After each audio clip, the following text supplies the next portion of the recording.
happening now. We want to welcome our viewers from across the United States and around the world. This is EdTech Situation Room. Good morning, good day, good evening. This is EdTech Situation Room, episode number 301 here on August 16th, 2023. My name is Jason Neiffer, and I'm the Executive Director of the Montana Digital Academy, which is Montana State Virtual School located on the beautiful but kind of smoky University of Montana campus right here in Western Montana. And joining me tonight, as always, fresh off his first day of school with kids.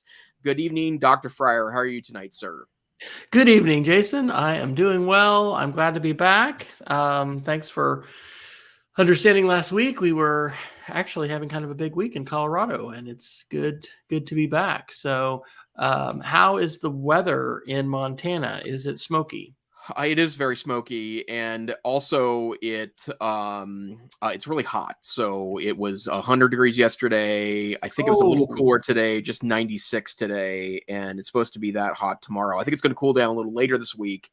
And thankfully, last week, I was also with family last week, too. My sister was in from Oregon, and luckily it cooled down a little bit. But yeah, 97 today, I guess, was the high temperature, 99 tomorrow. And then we're back down to the 80s for a little while, so that's good. But lots of fires and some in Montana, and then just, in the West, as they tend to happen this time of year. And I did notice this morning, for the first time this year, we had a lot of haze in the air. So, oh my gosh! Now, didn't you and your wife put air conditioning in a while back?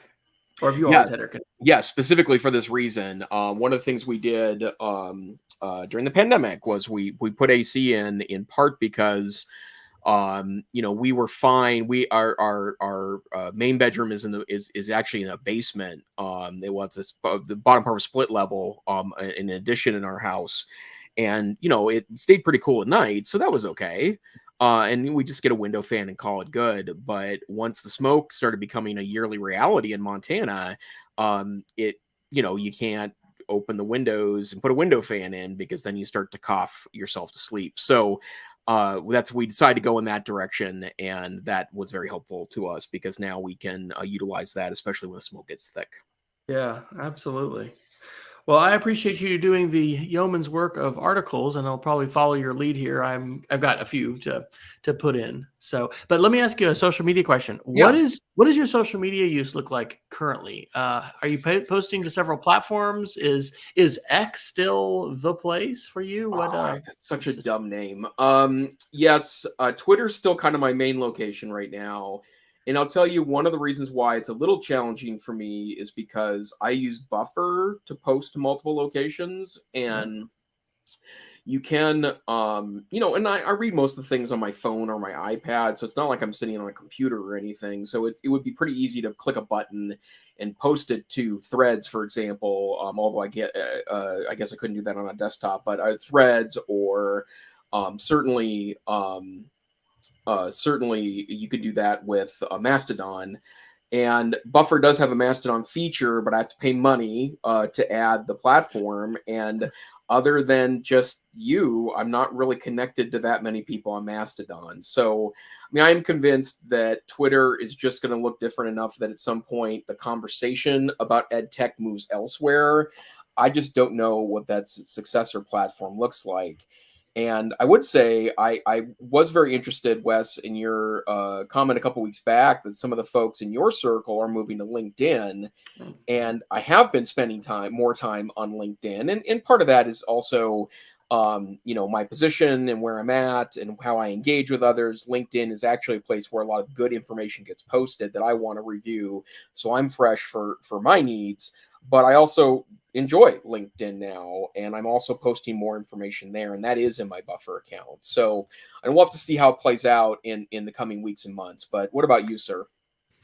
Oh, well, it's pretty fractured. I think maybe, I don't know if I shared it, but I did a little video a couple of weeks ago, or maybe it was in early July, where it was like social media. Was it about diversification? I think I'm actually using 9 platforms, and I don't spam my regular Facebook channel with all, because I tend to like to share a lot of articles and podcasts, and just kind of as I'm listening to things or encountering things. I try to read the articles first usually. But it's the new platforms for me are Threads and Blue Sky, and then this K-12 Leaders, which has been around for a couple years. But LinkedIn is in there, Instagram, but it's different. That's what makes Threads weird, because I didn't really just follow an EdTech professional crowd on Instagram. And so, I think you brought to my attention, Threads automatically follows things, which feels weird. Yeah, LinkedIn. And the good thing is, I am serendipitously encountering great things. An example was last night. Alice Keeler, who is really big on Blue Sky, had posted, and then some others, I think maybe she had retweeted, they had a back to school conference in 2021. And I hadn't known that, and went into that channel and actually found an awesome presentation about Google Earth and learned about Google Earth Voyager. And I have ended up showing this to my kids today, and it's going to affect the GeoMap project that we're going to be doing soon. So, it's confusing, and it's fractured, and it's in a way not as simple, I guess, as when so many people are using Twitter. I have not abandoned Twitter. I don't know, but I'm living kind of a bit of a fractured social media lifestyle, I guess. But I'm still finding great stuff, and the key is, people who are sharing, teachers who are connecting. It's really a good thing. We're going to continue, I think, to work through this, but I don't think anybody really knows no one can predict exactly what's going to happen. But I think it's fairly clear that there's probably not going to be one successor to Twitter that's like, okay, we're all on this one now. I don't think that's going to happen. Well, and it makes me truly sad for the EdTech world, because I think that Twitter, for better or for worse, is a great sharing platform. And it is less of a great sharing platform than it was, say, 12, 18 months ago, but it's still a pretty good sharing platform. And I think that's really important to getting out the word, right? And, you start to follow experts. And I know, Wes, you have your Yoda list that I also follow, your Yoda list that is full of interesting voices that you have been exposed to over time. And if you're a power user in this space, it's actually very easy to create, really interesting and meaningful access to information in a way that it would be really hard to do otherwise. And, I guess this kind of goes back to, I started thinking about what the conversations looked like 15 years ago, and we're social taxonomies and the ways we're going to organize information, and a lot of that stuff ended up not being all that true, not because they weren't right, but because the technology's evolved in different ways than we assumed. And certainly AI is going to impact that pretty significantly as well. But I would also argue that this is a simple way that, the social world is a simple way to curate information, right? You find a creator that you like, or a sharer that you like. I'm more of a sharer, Wes is more of a creator, and that creates a real opportunity to look at curated information. The internet is no smaller than it was 10, 15, 20 years ago. In fact, it's much larger in a lot of ways, and there's a huge diversity of information. And something that Wes shares is something I'm more likely to trust. And there has to be a place for that for teachers and educators. And maybe it stays on, I can't even get myself to say it, X, or maybe it ends up being another platform. But I don't think I'm a thought leader in this area that where we should be going, but I hope that gets decided by those that are thought leaders in this space soon, so that I can find a place to focus my attention. Well, I definitely think that the opportunity we have to be filters for each other is only going to increase in importance, because none of us are going to be able to ingest the entire web, thankfully. But this is amazing, right? We have computers today that have and that do. And we have podcasts. And just today, and I'll do some other Geeks of the Week, but we have a new member of our team in our department at school, and he shared a couple podcasts, and man, one of them just blew my mind today. And like that opportunity for somebody to just say, "Hey, have you subscribed to this? I like this show," and then you're driving to work, or you're on your walk or whatever, and you're spending an hour with someone that has some amazing ideas. That capability is 100% still here. It's not going to matter what Elon or anybody else does with social media platforms. We can still do that. And so I guess I would encourage people to dabble with these different platforms. And if you find one or more that you are enjoying and that you are basically, getting some positive fruit from, some benefits, you're reaping the harvest of good ideas. Different people are taking the leads on different platforms in terms of sharing lists and stuff like that.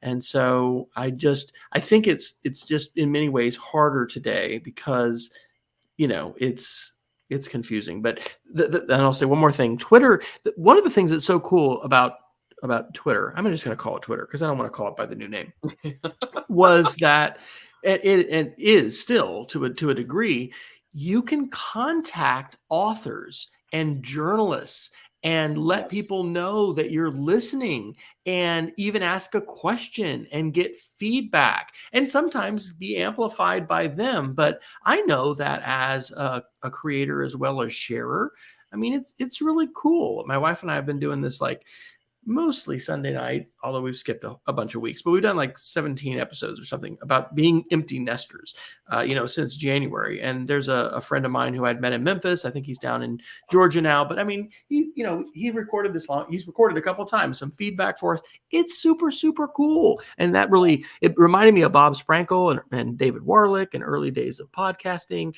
Like these technologies that we are still continuing to use have the same powerful potential to be able to connect us. I mean, here we are, talking Charlotte, North Carolina to Missoula, Montana. We got 2 live viewers out there. I think my dad's out there. Hey, Dad. It's amazing, and it's beneficial, and it's good. And so, with all of these powerful technologies, AI, how many, we got like 20 articles to possibly talk about tonight. Incredibly positive and powerful potential, and incredibly negative and terrible potential. And so, any kind of powerful technology is going to have multiple sides. So I would just encourage educators out there to continue to persist in seeking collaboration and seeking inspiration from other teachers who are sharing and connecting, because it really, I don't know.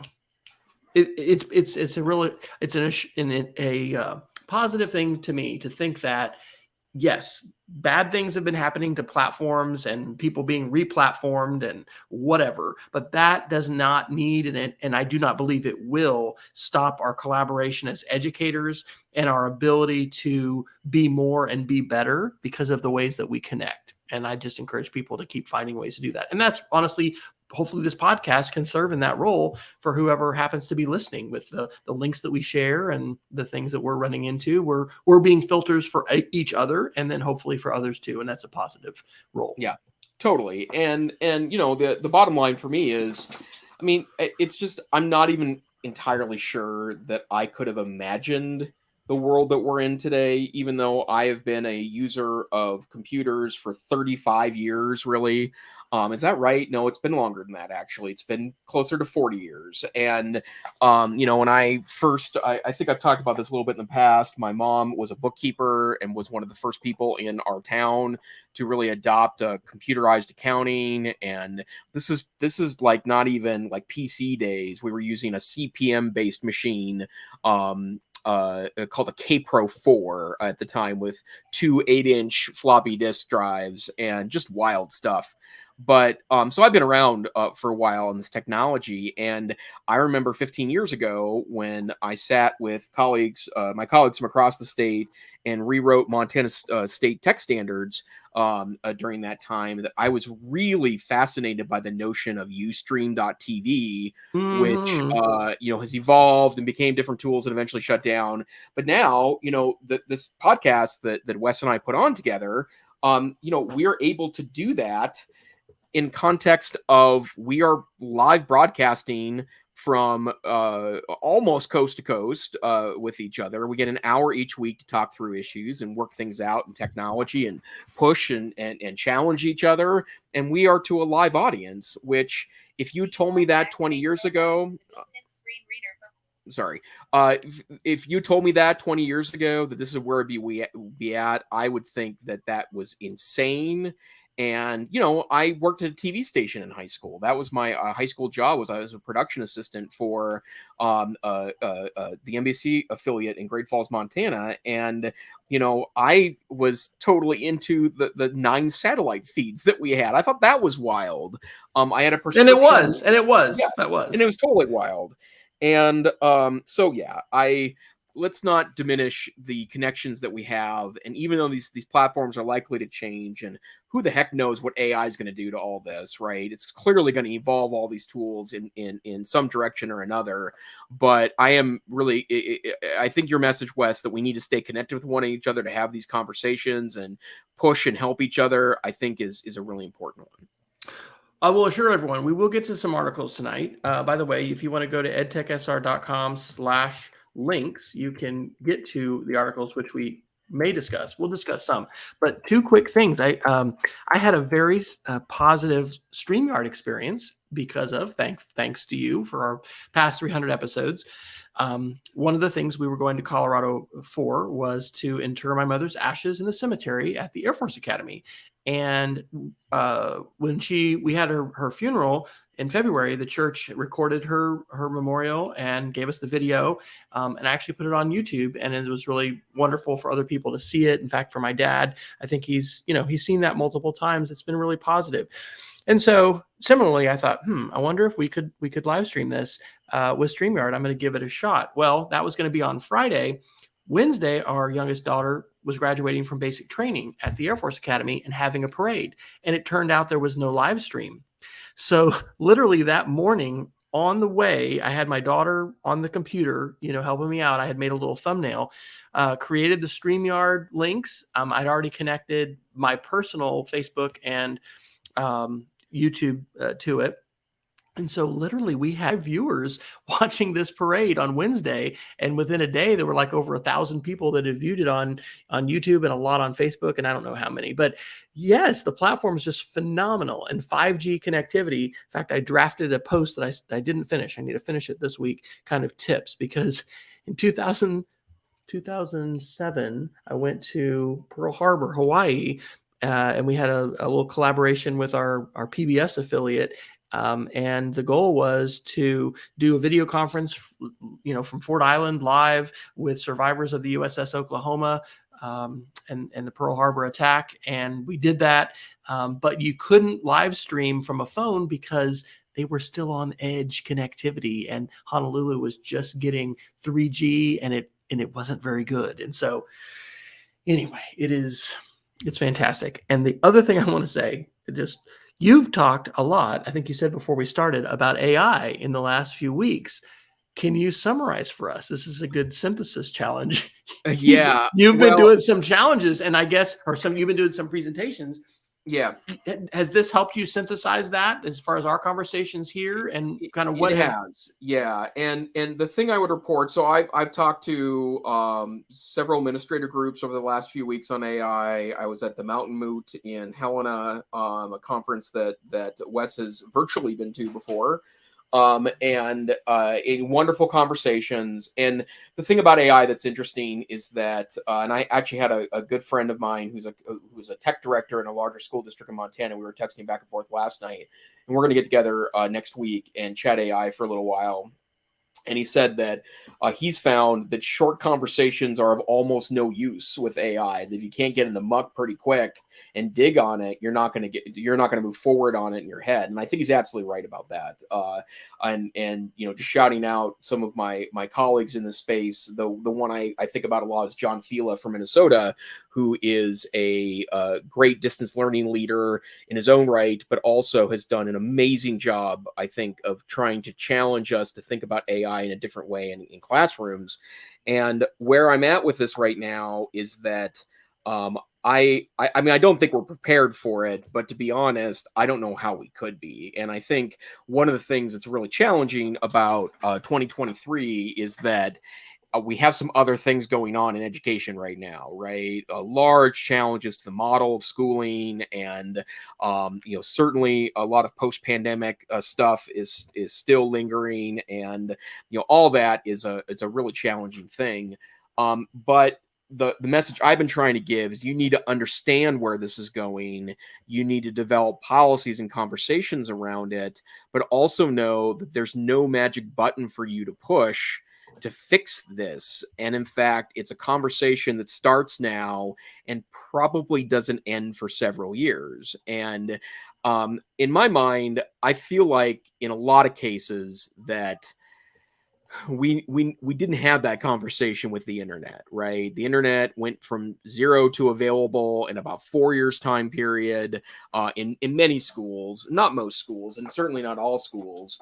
But, in a lot of cases, we avoided some of those conversations, and we could because you could detect plagiarism largely when it's copy and pasted from the internet. And an archive, if access to information was that radical, then libraries itself would have relegated education to a second-class citizenship. But as it turns out, wide availability of libraries is important for an educated citizenry, but only after we teach people how to use libraries, right? Like, it's not an information access in itself. The other thing that I keep thinking about too is I've heard from a number of administrators and teachers, for that matter, that have started using ChatGPT to do the crappy parts of their job. Writing reports, writing grant proposals. I won't get into any specifics here as to not get anyone in any trouble, but this requirement or that requirement that is largely a for lack of a better way of putting it, a bureaucratic form more than anything else. Even if its intent is good, it isn't that in implementation. And they've had a large language model do that work for them, and they said not only was it fast, we spent more of our time fixing it so it was better, and we had a good first draft to work with so that we didn't have to fuss or muss about it. And I know some people find that to be distasteful, and others think that that's cheating. I'll put that in italics, but these tools are pretty powerful, and I think we need to remember that, even if we are cautious about how we implement them. Absolutely. All right. Well, hey, sometimes we'll say on the show, and available to speak and whatever. So apparently, yes, you Wes found and I both. Contact us. On the internets. Don't ask AI. So. Yeah, that's right. Well, on that note, I guess we should probably talk about some articles. I've managed to throw a few in here, but where would you like to start tonight? Yeah, well, let me start with, there's a lot of interesting AI articles, aren't there? So this article actually piqued my interest, and I wanted to talk about it a couple weeks back, but we didn't get to it. Pearson has announced that they are eyeing revenue growth because of ChatGPT. And what it's telling me is the publishers are now here and integrating these tools. And what's interesting about this is that they talked to CEO of Pearson, Andy Bird, and it's interesting because he admits that some of the tools that they're working, or I mean, some of the tools they're creating are just ChatGPT implementations, right? It's got an API, it's relatively inexpensive to plug into it, so they plug it into existing software for whatever reason. But the reason why I find this to be so interesting is because I think one of the great questions that exists about ChatGPT well, I should say generative AI, are what are its sources, right? And that where is it getting the information from? And that's a very different thing if you're talking about something that's well covered and well established on the internet. And the example I've been using in presentations over the last 6 weeks is I have ChatGPT start off by write a history of the causes of World War I. That is a well written about topic. It is all over the internet. There's plenty of not copyrighted sources available, including books from the time that ChatGPT is likely. I should just say large language models because I'm using Anthropic more than I'm using ChatGPT right now. But all the large language models have trained on a lot of data about the causes of World War I. And it's also pretty easy to vet that information as well, because I'm a history teacher, right? So when it comes up with the standard answers, nationalism and imperialism and treaty problems and the Franco-Prussian War and all the things that I would have talked about as a world or U.S. history teacher, that's super interesting to me.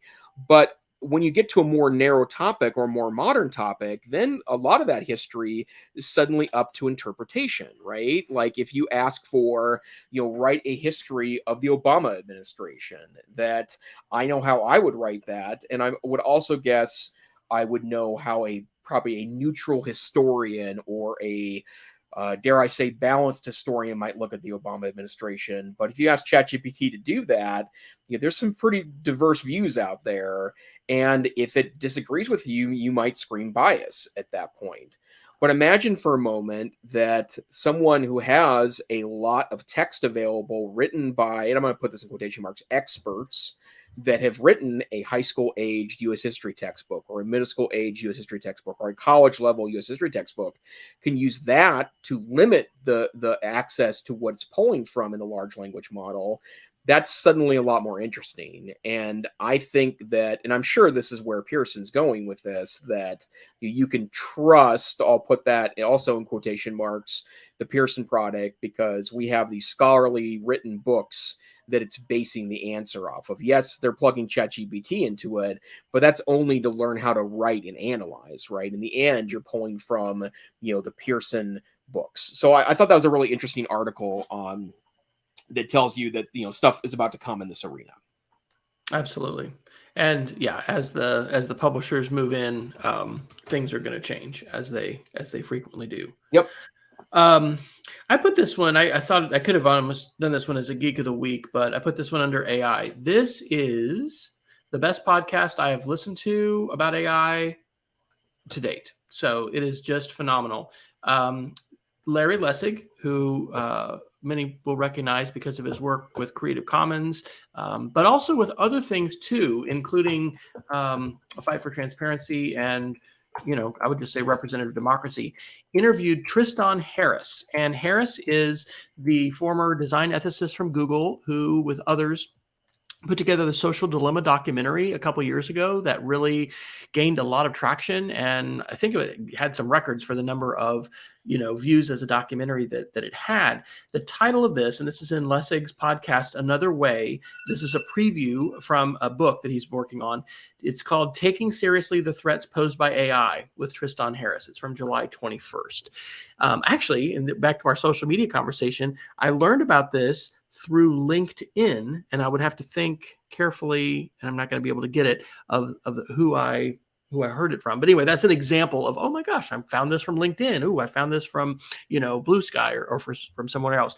But here's one of the many things that they talk about that was helpful. Tristan calls social media our societal and cultural first contact with AI. And basically, we've talked lots of times on the show about the tech correction. Are we going to see, a backlash to what is happening with social media? And there has been, right? There have been some things. There have been some state level laws that have been written. We don't have federal privacy law yet. But Harris is basically saying, first contact was not much in terms of consequences for social media companies. And now we have second contact, which is with these much more powerful tools. And both he and Lessig, who are really smart people that I respect a lot, definitely believe that unregulated, left to companies, this will have very, very negative consequences. And they have different analogies, but we wouldn't have let nuclear weapons just be developed and handled by private companies. Hey, we trust you guys. Regulation can be problematic. Let's just let the marketplace sort it out. No, we recognize that nuclear weapons have such power and such destructive potential that they are going to need to be regulated. They're going to need to be handled in a special way. And they are saying the same thing is true. Some things that we've talked about on the show before about Microsoft and just their rush to get this thing out as quickly as possible. Like, they're not saying that the companies are evil, but similar to social media, when you have a goal like, let's maximize engagement, let's keep people scrolling, let's literally hook a supercomputer with AI up to your brain, and let's figure out what you are most likely to want to see again so we can keep you hooked. That has a lot of consequences, not only for individuals and mental health and wellness, but also for society in terms of democracy, in terms of elections and all kinds of things. So the implication here is that we need to have some thoughtful regulation, because these tools we're continuing to trust the private companies mostly to do the right thing. And, they are not going to act in the interest of, for instance, representative democracy or the values of the Constitution or the Universal Declaration of Human Rights or whatever. Claude, by the way, that you had told me about, Claude AI, that has been phenomenal. You talked a couple episodes ago about, I think, how they're trying to do their alignment with the Universal Declaration of Human Rights, and very overtly trying to make their, talk about how they want to align their AI to be ethical. But you can upload a 10 megabyte PDF file to, or maybe it's other formats too, but I'm able to just grab the transcript straight off of, YouTubetranscript.com or whatever from our show, make that a PDF, throw it in there. And you have taught me this as well. Take an example of a previous summary that I've written, and then tell Claude, can you please write a summary of this huge document that's the transcript of the entire hour-long show in the same style. And it's been awesome. And that, saves 20 to 30 minutes. So anyway, I highly recommend that podcast. And I think that podcasts like this should be part of what we're doing to try to get our heads around what's happening, where this is going, and what we need to do.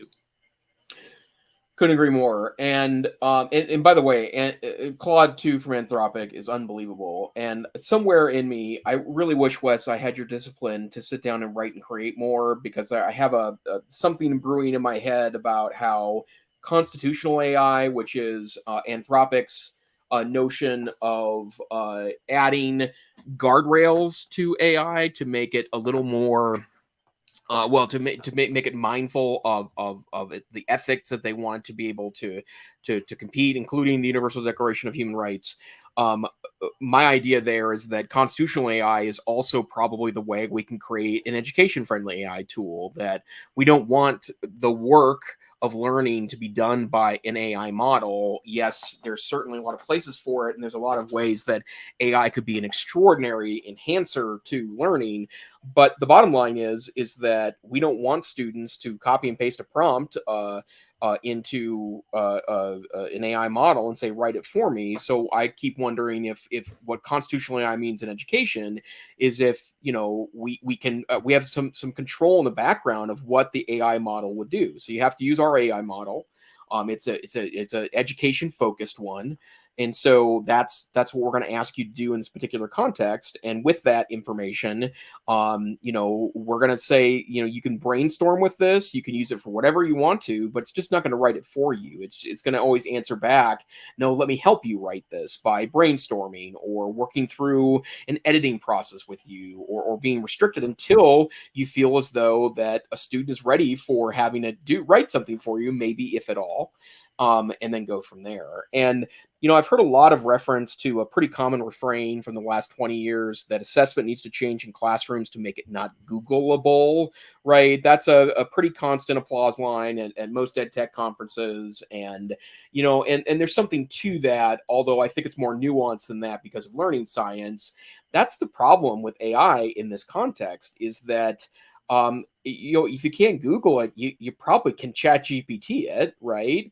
And the evidence I have for that is that I have experimented by finding, sample assessments online that are not Googleable, right? And as it turns out, I was able to write a response with ChatGPT or Anthropic or Bard or a Bing or all the tools that are now available. And and again, these aren't pay for tools. They're integrated into the Bing web search. They are integrated into Google Docs. They're integrated into Canva. And those our students have access to those tools. So, just going back, we can't ignore this. I don't know what the answer is yet. I keep getting maybe a baby step closer about every 10 days or so to knowing what my answer for this is. But I also think we've got a lot of discussion yet to come, and we just need to be very thoughtful about where we go ahead. Yeah, I would say the answer is not abstinence. One of the podcasts I was listening to today, that was what the person was saying, is I just don't want to use it. I'm just not going to use it at all. And I think that's a bit like someone who said, I'm not going to use the internet. I'm just going to stick with microfiche and paper magazines and paper books. There's a lot of knowledge that people have gained over the years with those tools. And I'm not saying that, someone is that people are going to make different choices in a whole lot of different respects. But in order to be relevant in an information and media landscape that is dominated by a new medium, I really think that it's incumbent on every educator to be internet savvy and to be using the web. And I also think that we need to be using social media to some extent. I will say the same thing about AI. So yeah, I don't know. The answer is not, like, we can't foresee the future.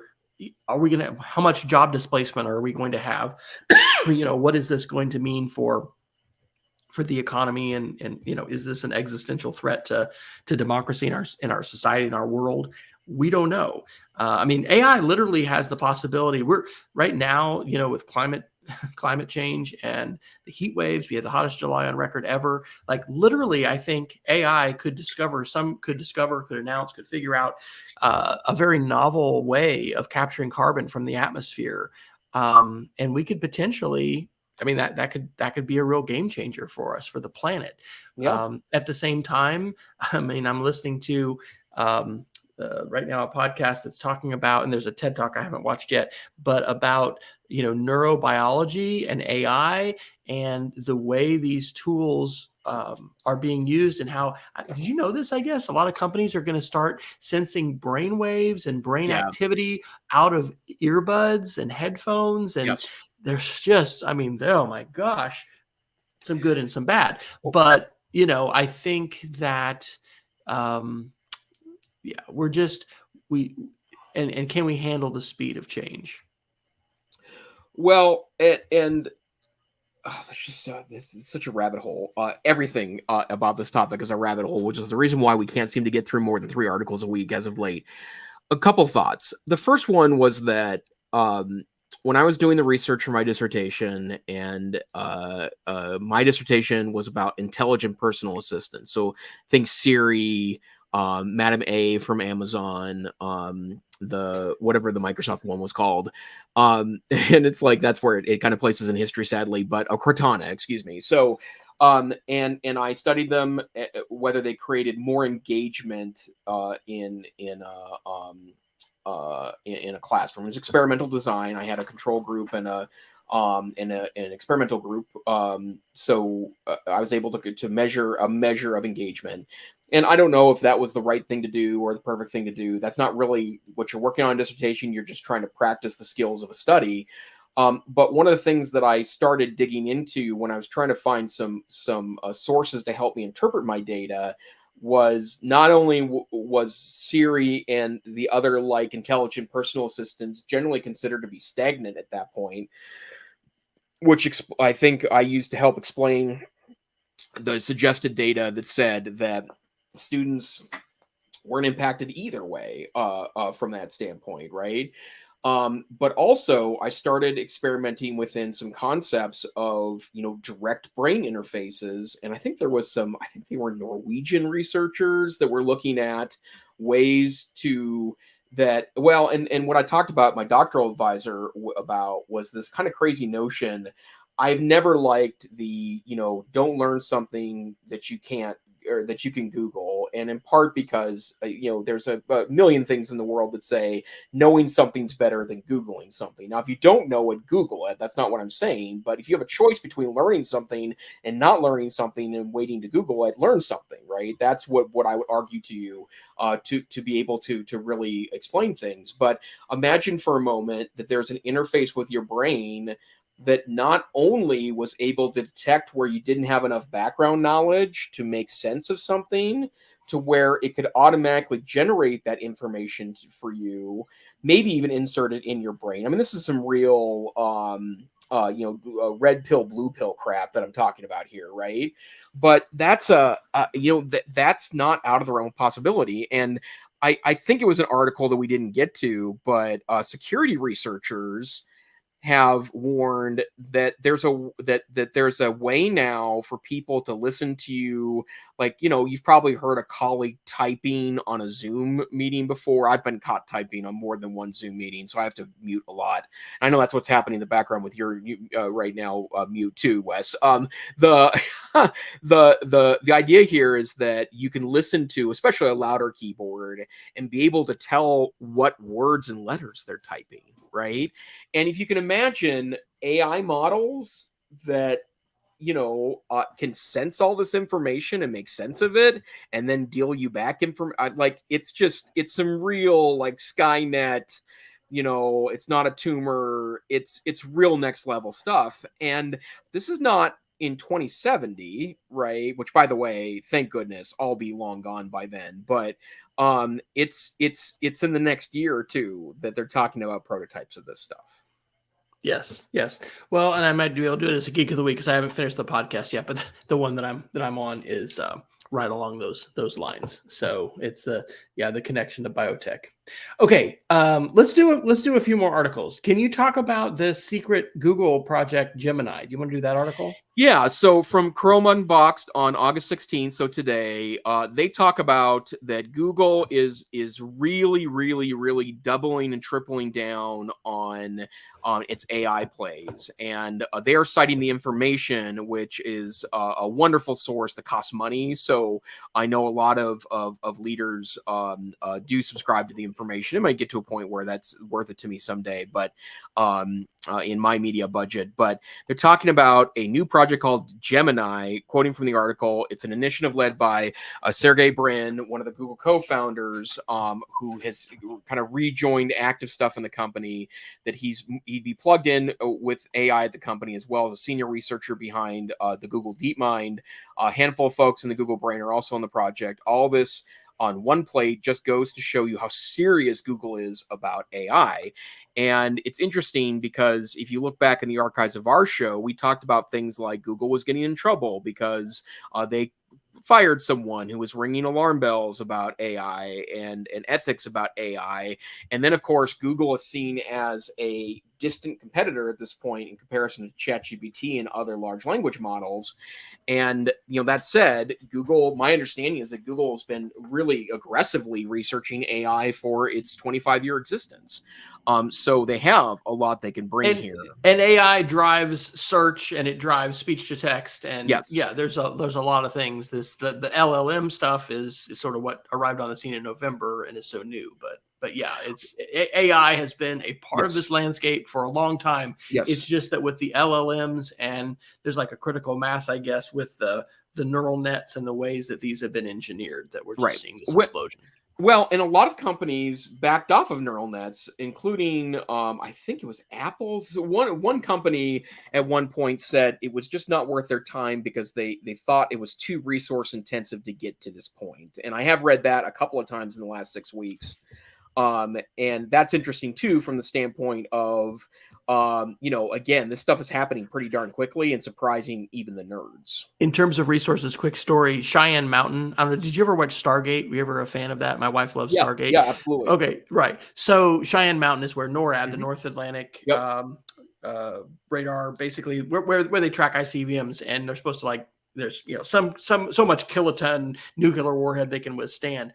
Someone was just telling me that somebody did an analysis because they figured out the electricity bill, which the Air Force was paying for NORAD.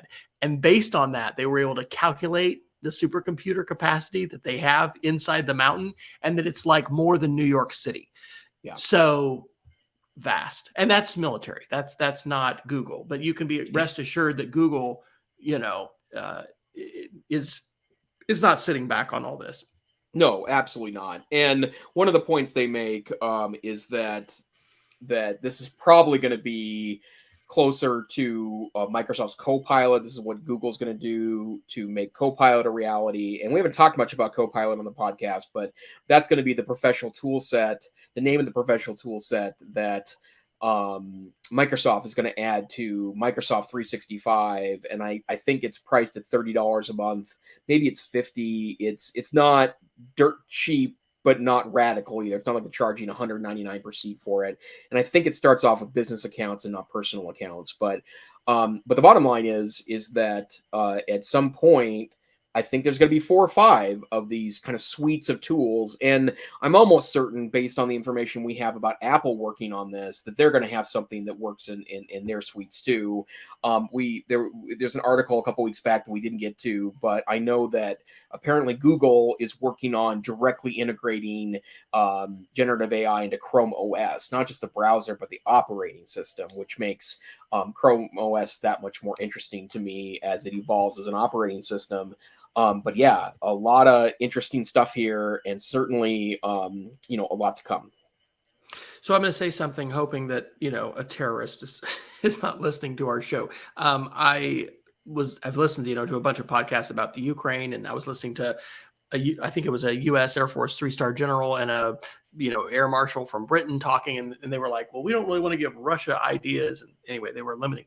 But this article talks about this new tool being able, with verbal instructions, to readily read flowcharts, analyze control software.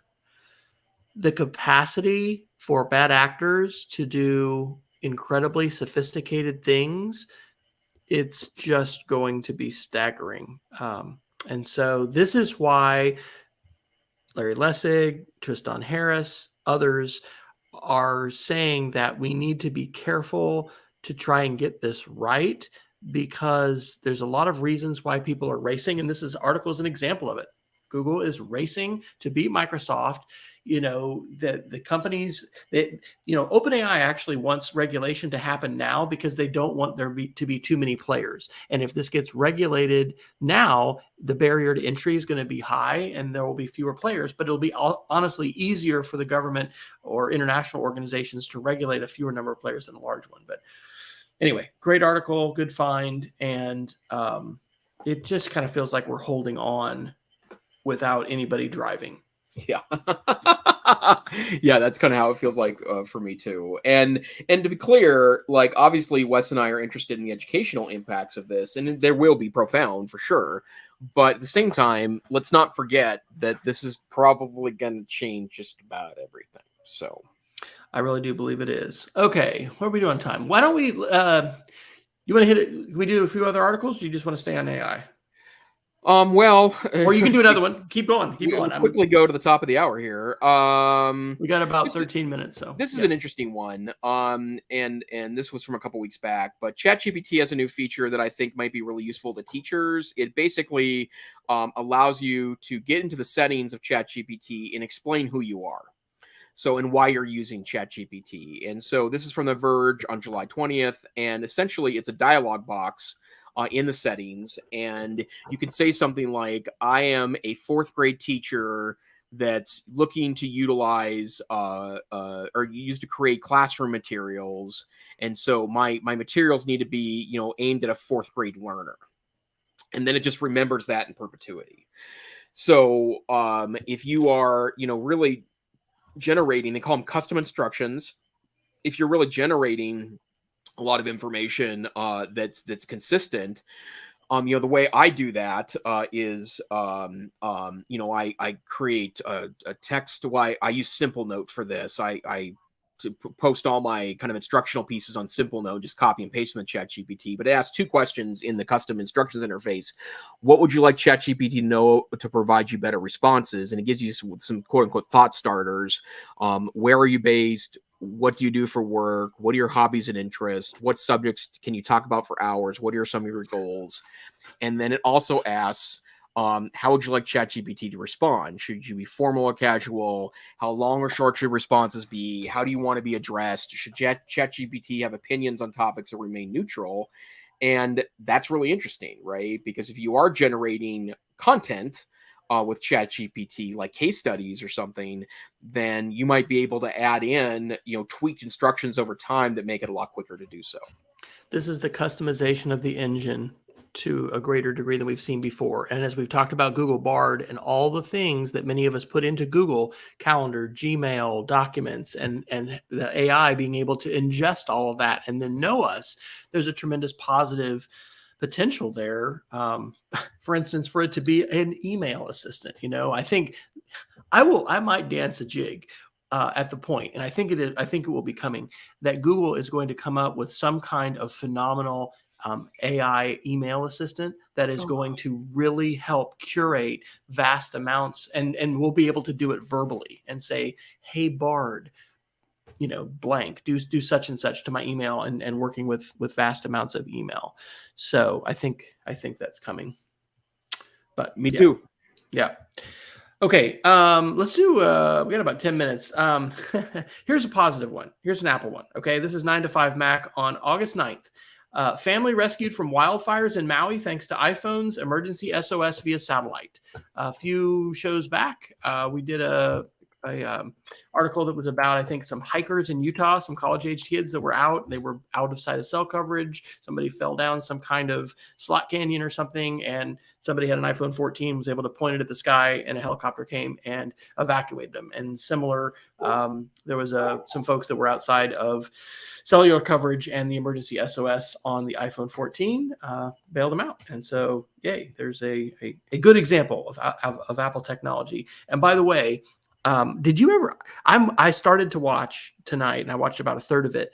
The developer conference, the WWDC presentation from June, just to watch the entire thing. No, I heard it was really good though. I am excited about iOS 17 and some of the features that they've got. We can talk more about that later, but that's probably going to drop, this fall. I'm thinking.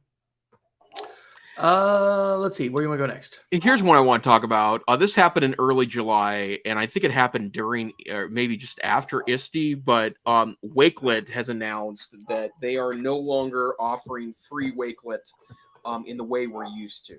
And one of the reasons why that's interesting to me is that, I don't really understand it yet. Apparently, there's Wakelet Legacy, which is the product that we're used to, and then there's now all sorts of individual pro, education pro, that allows you to pay for the service. And if you created an account before July 4th, 2023, your legacy. Right. Yeah. Which is me and you and an awful lot of teachers. And legacy will continue to allow unlimited items and collections, unlimited share, unlimited publishing, unlimited collaborative collections, unlimited spaces.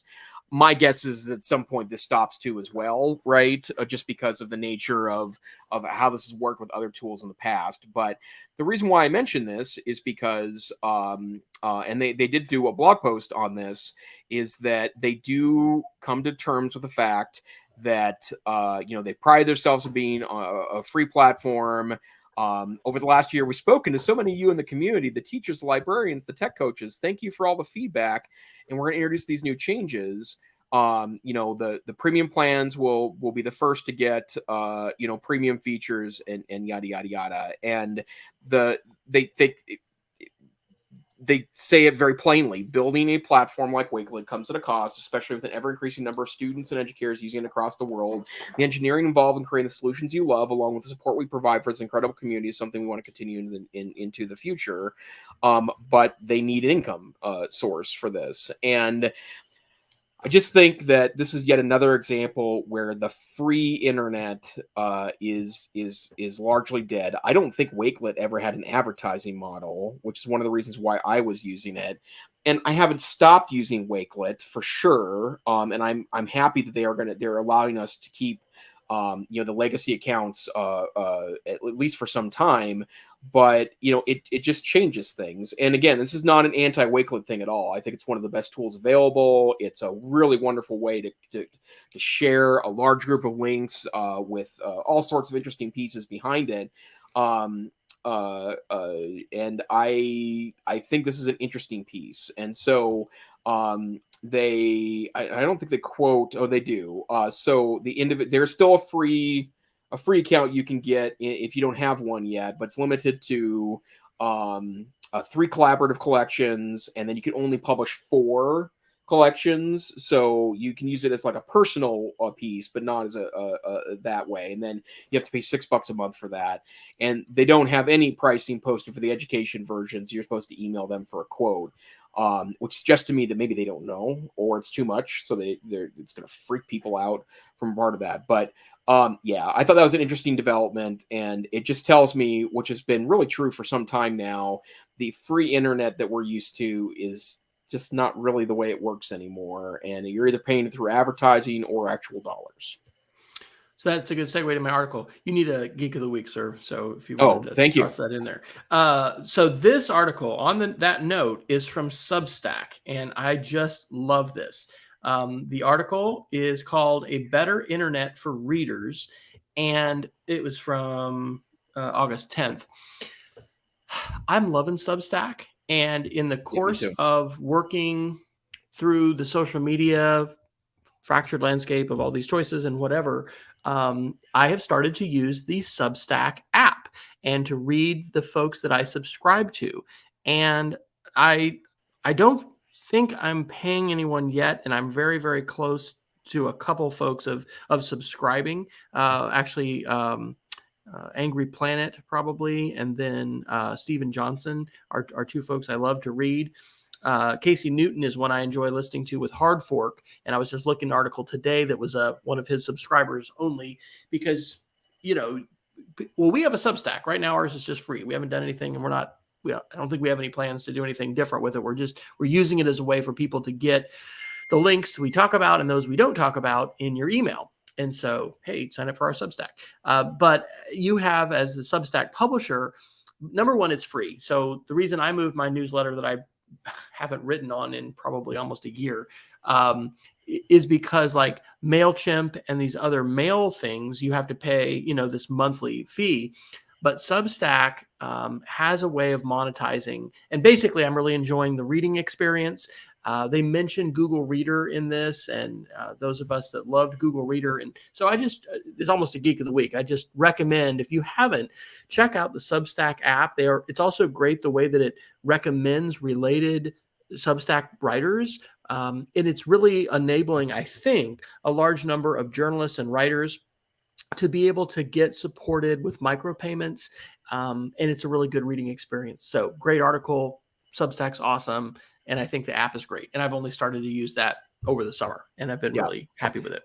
And there's a ton of great Substack creators. And a good friend of mine, Anna East, who is a former Montana Teacher of the Year and works at our staff at MTDA, has a wonderful Substack that she writes twice a week, and it's great writing. A lot of it's autobiographical, and it's just a really nice platform that prioritizes simple distribution of content, and I love it. It's pretty great.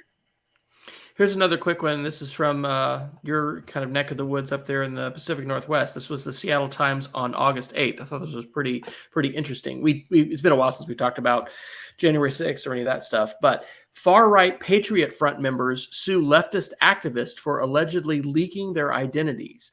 And so this is a lawsuit filed in the U.S. District Court in Western Washington. And there was an individual who used a false name to join this white supremacist group, Patriot Front. But once he was inside, he took pictures at its get-togethers in the Pacific Northwest, surreptitiously recorded members' license plates, used hidden microphones to record conversations, and then he provided all this to law enforcement, and this led to arrests. And, well, actually, it led to doxing. Which, by the way, is a good term. If you're not familiar with that, that is a media literacy term. These 5 plaintiffs had their private information put out on the internet, and they alleged they were fired from their jobs. They were threatened at their homes. Their tires were slashed. There were other consequences. So anyway, it's fascinating. It's also, of course, a concern that we have different extremist groups continuing to operate. But I thought, sort of from a social media standpoint, this was an interesting article. So that's just sort of a random one. That's why it's under the miscellaneous category. There you go. Well, anything else you'd like to do?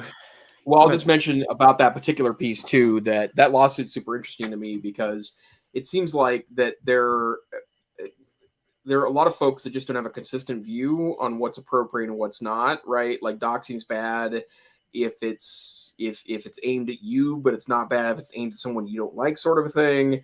And I think that's we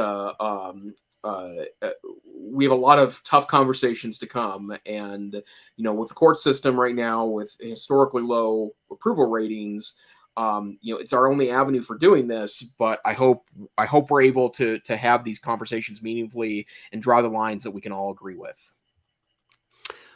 Okay, well, I think we've hit the hour mark. Well, Dr. Fryer, what is your geek of the week? Okay, well, I'm going to overshare, but I'll go quick. They're all AI related. Surprise, surprise.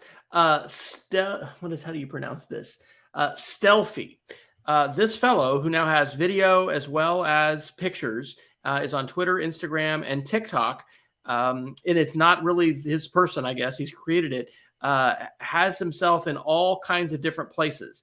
Yesterday, or this most recent post that I saw, it was, Mark Zuckerberg and Elon Musk and himself in a gladiatorial arena talking about, the fight that they were going to have. He's with Albert Einstein. He's with Elvis. It's just a pretty dramatic example of what is possible with deepfakes and using generative AI tools to be able to basically craft whatever scene you want with whoever you want. And then I put in, I want to say, 3 different personal ChatGPT use examples that I've just documented with a Google Sheet, basically describing, here's the prompt that I used for ChatGPT, and then here is the result. I got it to calculate a pretty cool spreadsheet formula for me yesterday. I needed to take the list of students from last year that had Minecraft accounts, and then I've got kids in new classes, and I needed to tell our IT department the new accounts to create. And so it was able to cross-reference that, and I didn't have to figure it out, and I did that in like 10 minutes. I made an assessment rubric. Thank you, sir, because you had talked about that weeks ago, for the first web design assignment that I was using, and it put it in this great table, and I copied and pasted it. And then for my media literacy class, for the first time, I used AI to generate a video, and I used this tool called Pictory.ai.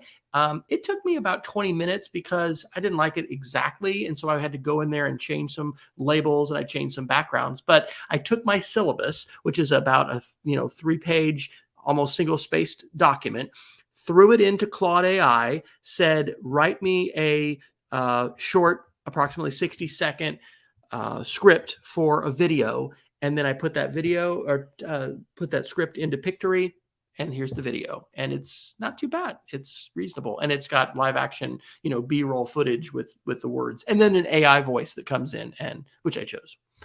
Cool tools. Awesome. Well, I'd like to share an AI tool as well. And I thought maybe I had already shared this, but even if I have, it's so cool that I don't care. It's called upscale.media. It's a website, and it's a pay-for tool, but you can use it for free by just going to it. And essentially what happens is you upload a picture, and that's under 1500 pixels by 1500 pixels, and it will double the size or quadruple the size of the image without losing quality. And it also has the ability to clean up the image the best you can. Doesn't work 100% of the time, but for me, 80-90% of the time, it works really well. And I've gone to like the Wikipedia comments to look for a picture of John C. Calhoun or Susan B. Anthony, or something from the time period they were in. And so it's a low resolution scan, and I want to put it into a presentation for a history class, and it just looks terrible, right? But you can upscale 2x or 4x with upscale.media. It is cool. Fantastic. Well, Wes, where can people find you on the interwebs? Well, I'm a lot of places, and you can find all the links at wesfryer.com/after. How about you? I hang out on Twitter, Tech Savvy Teach, and the website formerly known as Twitter. Yeah, the website formerly known as Twitter, where I'm a Tech Savvy Teach. But hey, this is the EdTech Situation. We're a once a week podcast on Wednesday nights at 7 p.m. Mountain Time, 9 p.m. Eastern Time, somewhere in the middle of the night if you're joining us from the UTC time zone. You can join us live. We broadcast over YouTube and Facebook. You can also download our podcast wherever finer podcasts are aggregated. You can go to our website, edtechsr.com. Also download the podcast there. You can check out our show notes there. We love to share. It's something that Wes and I both strongly believe in as pedagogists, that we owe it to you to elevate the conversation and share the things we find interesting. So if you can't join us live, and we wish you would, then please check out our downloadable. So stay savvy. We'll see you next week on the EdTech Situation Room. Good night. Good night, everybody.